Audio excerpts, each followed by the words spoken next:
السلام علیکم دوستو، آج ہم جوفری چوسر کے بارے میں بات کریں گے، جو کہ پہلا قومی شاعر ہے انگلینڈ کا۔ چوسر کی سب سے اہم خصوصیت یہ ہے کہ وہ اپنے دور کی مکمل نمائندگی کرتا ہے، جبکہ اس کے ہم عصر کسی ایک پہلو ہی سے تعلق رکھتے ہیں۔ چوسر نہایت غیر جانبداری سے اور بڑے شوق کے ساتھ ماضی کو بھی دیکھ رہا ہے، جو کتابوں کے ذریعے اس کے لیے زندہ ہے، اور اپنے سامنے گزرتے ہوئے حالات پر، جو اس کے ملک اور دوسرے ممالک میں اہم حقیقت ہیں، نظر رکھتا ہے۔ اسے ہر طبقے سے دلچسپی ہے، اس طرح اس کا کلام اس کے دور کا مکمل آئینہ دار ہے، اور وہ ان مستقل اور دائمی صفات پر بھی پہنچ جاتا ہے جو انسان کی فطرت سے تعلق رکھتی ہیں اور ہر ملک اور ہر دور میں یکساں ہیں۔ اس کی زندگی کے جو حالات ہم کو معلوم ہیں، ان پر غور کیا جائے تو معلوم ہوتا ہے کہ وہ مختلف قسم کی ملازمتوں پر تھا۔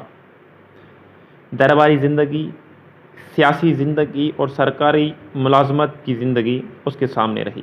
اس کا والد شراب کا تاجر تھا۔ وہ تجارت پیشہ طبقے میں پیدا ہوا اور پلا بڑھا۔ اس نے دنیا کا ہر نشیب و فراز دیکھا اور دوسرے ممالک میں بھی رہا، اور اپنی انتظامی اور سرکاری مصروفیات کے ساتھ ساتھ وہ مطالعے کے لیے بھی وقت ضرور نکالتا رہا۔ اس کے کردار کی وسعت کا اندازہ اس امر سے ہو سکتا ہے کہ وہ ہر قسم کی زندگی سے خوش اور مطمئن رہا، اور کتابوں کے مطالعے کے ساتھ ساتھ زندگی کا مطالعہ بھی کرتا رہا۔ معلوم یہ ہوتا ہے کہ اسے زندگی سے بے پناہ دلچسپی تھی، اور وہ کسی کام سے نہیں اکتاتا تھا، وہ نہ کسی عالم سے گھبراتا تھا۔ اسی وجہ سے اس کے کلام میں ہمیں ایک صاف نظر اور وسیع ہمدردی ملتی ہے، جو انگریزی کے بہترین مصنف کی نمایاں صفت ہے۔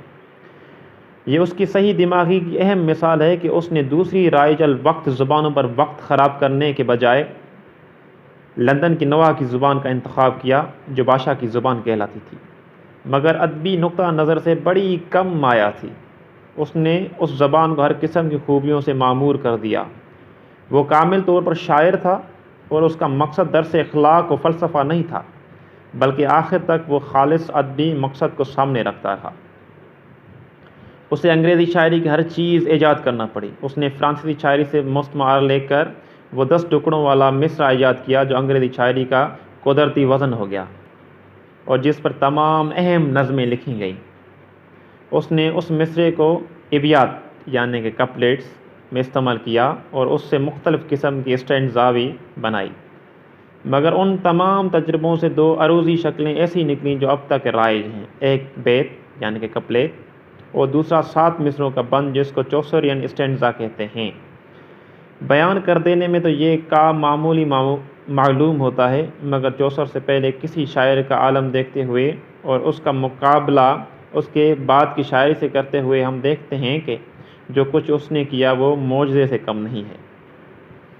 اس کے دور میں فرانسیسی زبان بڑی اہم تھی، اور اس نے اس زبان اور اس کے شاعروں کا پورا اثر قبول کر کے انگریزی الفاظ کو ترتیب دی، اور اس کی شاعری کی نفاست اور خوبیوں کو اپنی زبان میں منتقل کیا۔ یہ کہنا غلط نہ ہوگا کہ اس نے خود کو اینگلو سیکسن روایت سے الگ کر کے یورپ اور خاص طور سے فرانس کی روایت سے ہمکنار کیا۔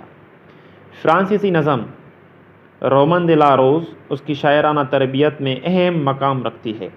اس نے اس نظم کا اپنی زبان میں ترجمہ کیا، اور اسی عمل سے طرز اور غروض میں مشق بہم پہنچی۔ اس نے انگریزی زبان کی کمزوریاں بھی محسوس کیں، اور یہ کہا کہ انگریزی میں ہم قافیہ الفاظ بہت کم ہیں، مگر یہ اس کی محنت ہی کا نتیجہ تھا کہ انگریزی زبان کی بیشتر خامیاں دور ہو گئیں۔ یہ نظم اس کے لیے زندگی بھر اہم رہی، اور اگر جوانی میں وہ اس کی رومانی صفات سے متاثر ہوا تو بلوغ کے زمانے میں اس کی زندگی پر نظر اور اس کی تنقید حیات نے اس کے مزاحیہ رجحان کو فروغ دیا۔ پہلے عام رائے یہ تھی کہ چوسر پر فرانسیسی اثر کا ایک دور گزرا، مگر اب یہ معلوم ہو گیا ہے کہ یہ اثر اس کی فطرت کا اہم حصہ ہو گیا تھا۔ چنانچہ اس کی شاعری کا مزاج، اس کے تصورات کی صفات اور اس کی طرز کا لب و لہجہ ہمیشہ کے لیے فرانسیسی ہو گیا۔ اگرچہ وہ اطالوی شاعروں کے اثر میں بھی آیا، مگر بنیادی طور پر وہ فرانس کے قدیم شعراء کا ہم نوا رہا۔ وہ توازن جو فرانسیسی شاعری کی جانیں اس کی یہاں شروع سے آخر تک موجود نظر آتی